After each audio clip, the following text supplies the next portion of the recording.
আসসালামু আলাইকুম সুধী দর্শক, আপনারা দেখতে পাচ্ছেন যে বাংলাদেশে সমগ্র বাংলাদেশ তীব্র দাবদাহের কারণে তাপমাত্রা বেড়ে যাওয়ার কারণে পানীয় শরবতের চাহিদা বেড়ে গেছে।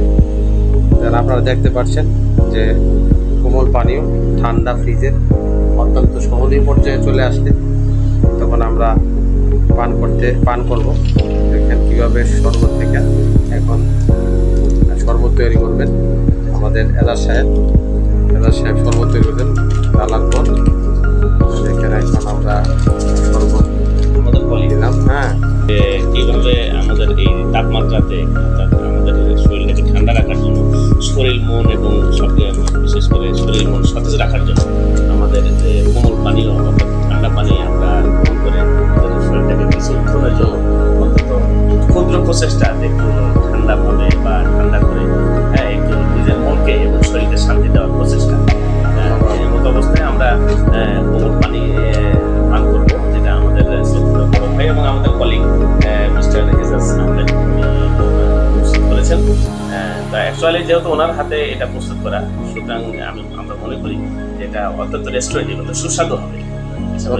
ধন্যবাদ আসাদ সাহেব। আর কিছু বলবেন? আমাদের এজাজ সাহেব কিছু বলবেন। আসসালামু আলাইকুম ওয়া রাহমাতুল্লাহি ওয়া বারাকাতুহু। আপনারা জানেন যে দক্ষিণ পূর্ব এশিয়া বাংলাদেশ একটি দেশ, প্রচণ্ড তাপদাহে অতিষ্ঠ জীবন। এর জন্য বৈশ্বিক তাপমাত্রা যেমন দায়ী, পাশাপাশি আমাদেরও বিভিন্ন ধরনের কর্মকাণ্ড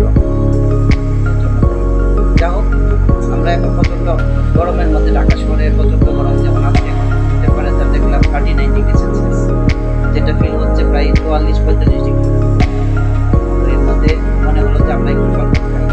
প্রথমে ঠান্ডা পানির মধ্যে আমরা টি এবং ট্যাং যেটা মিশ্রিত করলাম, করে শুরু করলাম সাদা পানি।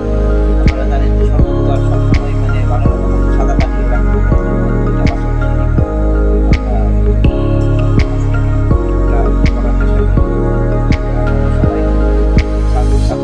সাবস্ক্রাইব করবেন এবং লাইক দিবেন, যাতে আমাদের চ্যানেলটা আরও বিস্তার লাভ করে। দোয়া করবেন। ধন্যবাদ।